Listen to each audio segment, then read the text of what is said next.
അല്ല ഞാൻ ഈ തെരഞ്ഞെടുപ്പുമായി ബന്ധപ്പെട്ട എല്ലാ പണിയെടുത്ത ആളാണ്. ഞാൻ ചുമര് വെള്ളം വലിച്ചിട്ടുണ്ട്. ഞാൻ ചുമര് എഴുതിയിട്ടില്ല, കാരണം എന്റെ കൈയക്ഷരം നന്നല്ലാത്തത്. ഞാൻ ബൂത്ത് ഏജന്റ് ആയിട്ട് ഇരുന്നിട്ടുണ്ട്. എന്നിട്ട് വോട്ട് ചെയ്യാൻ വരുന്നവരുടെ പേര് വിളിക്കുമ്പോൾ വോട്ടർ പട്ടികയിൽ ടിക്ക് ചെയ്ത് അത് പിന്നീട് വെള്ളക്കടലാസിൽ എഴുതി പുറത്തേക്ക് കൊടുത്തയച്ച് ചെയ്യുന്ന പണി അത് ഞാൻ ചെയ്തിട്ടുണ്ട്. ഒരു സംശയകരമായ വോട്ടർ വോട്ട് ചെയ്യാൻ വന്നപ്പോൾ ബഹളം ഉണ്ടാക്കിയിട്ടുണ്ട്. ഞാൻ പോളിംഗ് ബൂത്തിൽ പുറത്ത് കെട്ടുന്ന ബൂത്തിൽ ഇരുന്നിട്ട് ആളുകളെ കൂട്ടിക്കൊണ്ടുവന്ന് വോട്ട് ചെയ്യിപ്പിക്കാൻ ഉത്സാഹിച്ചിട്ടുണ്ട്. ഞാൻ ഒരു ജില്ലാ പഞ്ചായത്തിൽ സ്ഥാനാർത്ഥിയെ മത്സരിച്ചിട്ടുണ്ട്. ഞാൻ ലോക്സഭാ തെരഞ്ഞെടുപ്പിൽ കോഴിക്കോട്ടെ BJP സ്ഥാനാർത്ഥിയുടെ ചീഫ് ഇലക്ഷൻ ഏജന്റ് ആയിട്ടുണ്ട്.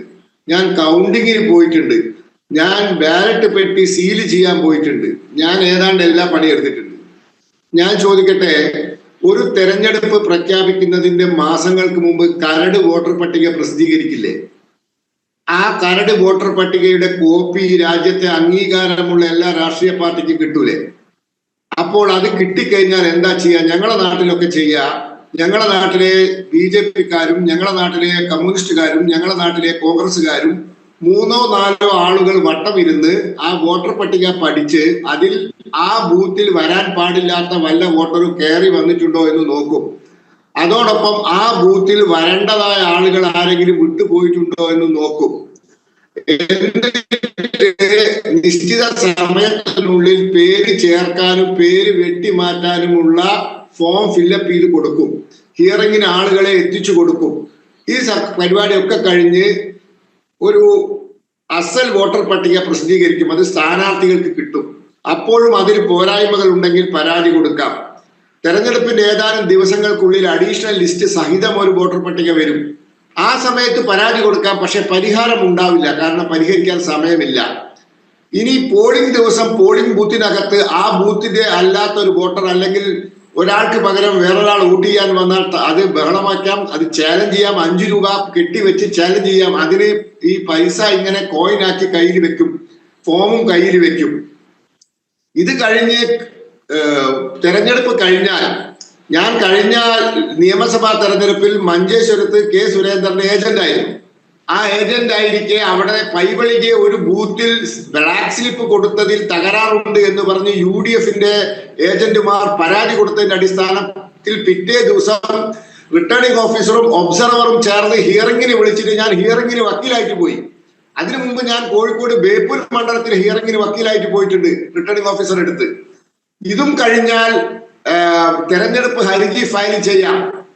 അതായത് പോളിംഗ് കഴിഞ്ഞാലും എത്ര ബൂത്തുകളിൽ റീപോളിംഗ് നടത്താൻ ആവശ്യപ്പെടുന്നുണ്ട്. തിരുമറി നടന്നിട്ടുണ്ടെങ്കിൽ എത്ര ബൂത്തിൽ കേരളത്തിൽ വരെ റീപോളിംഗ് നടത്തിയിട്ടില്ല. ഇന്ത്യയിൽ എത്ര ബൂത്തിൽ റീപോളിംഗ് നടത്തിയിട്ടുണ്ട്.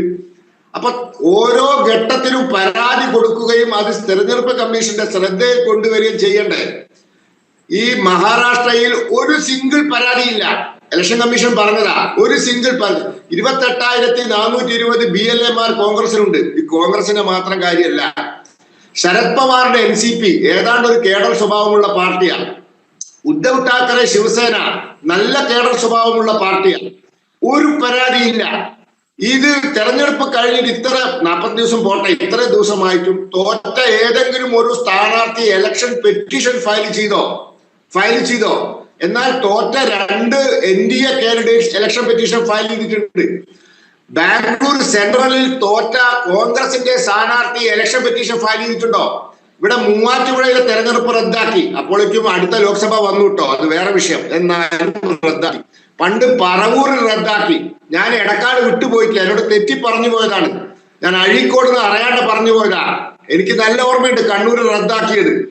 ഇങ്ങനെ കേരളത്തിൽ 3-4 തെരഞ്ഞെടുപ്പുകൾ റദ്ദാക്കപ്പെട്ടിട്ടുണ്ട്. നിങ്ങൾ മഹാരാഷ്ട്രയിൽ ഒരു പെറ്റീഷൻ ഫയൽ ചെയ്തിട്ടില്ല. ഒരു പെറ്റീഷൻ, ഒരു ഇലക്ഷൻ ഹർജി ആകെ ചെയ്തത് ചേതൻ ആനന്ദ് അഹിർ എന്ന് പറയുന്ന ഒരു കോൺഗ്രസ് അനുഭാവിയായ ഒരു NGOയുടെ ആള് മൊത്തം തെരഞ്ഞെടുപ്പ് റദ്ദാക്കാൻ പെറ്റീഷൻ കൊടുത്തു. അതിന് വകുപ്പുണ്ടോ? അതിന് റെപ്രസെന്റേഷൻ ഓഫ് പീപ്പിൾസ് ആക്ടിൽ വകുപ്പുണ്ടോ? ഒന്ന് കാണിച്ചു തരുമോ? ഒന്ന് വായിച്ചു തരുമോ? അത് ഹൈക്കോടതി തള്ളി കഴിഞ്ഞ വർഷം. ഈ വർഷം കഴിഞ്ഞ മിനിയാന്ന് അത് സുപ്രീം കോടതി തള്ളി.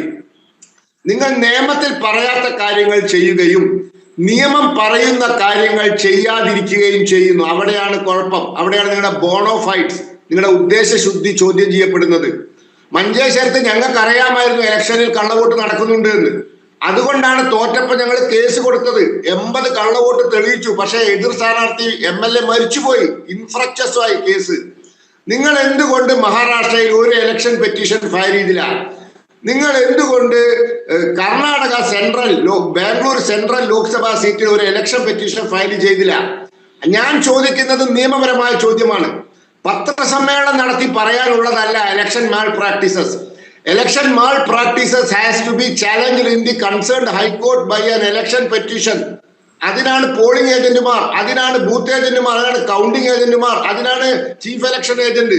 ഇതൊന്നും നിങ്ങൾക്കില്ല, നിങ്ങളുടെ സഖ്യകക്ഷികൾക്കും ഇല്ല. അപ്പൊ നിങ്ങൾ ഒരു പുകമറ സൃഷ്ടിക്കുകയാണ്. നിങ്ങൾ ചെയ്യുന്ന അപകടം എന്താ അറിയോ? ഇന്ത്യയിലെ തെരഞ്ഞെടുപ്പ് സംവിധാനം ഫ്രോഡാണ് എന്ന് ലോകത്തോട് പറയുകയാണ്. ഒന്ന് മനസ്സിലാക്കണം, ഇന്ത്യയിലെ തെരഞ്ഞെടുപ്പ് സംവിധാനത്തെ പറ്റി സംശയം ഉന്നയിച്ചാൽ വിദേശ രാജ്യങ്ങളുള്ളവർ BJP ജയിക്കുന്ന സ്ഥലങ്ങളിൽ മാത്രമല്ല അതിനെ കാണുക. ഇന്ത്യയിലെ മൊത്തം സംവിധാനം, രാഹുൽ ഗാന്ധിയും CPM-ഉം എന്താ പറയാ മമതാ ബാനർജിയും എല്ലാവരും ജയിക്കുന്നത് ഇങ്ങനെയാണ്, ഇന്ത്യയിൽ കാര്യങ്ങൾ കുളമാണ് എന്ന് വിദേശ രാജ്യങ്ങൾ തെറ്റിദ്ധരിക്കും.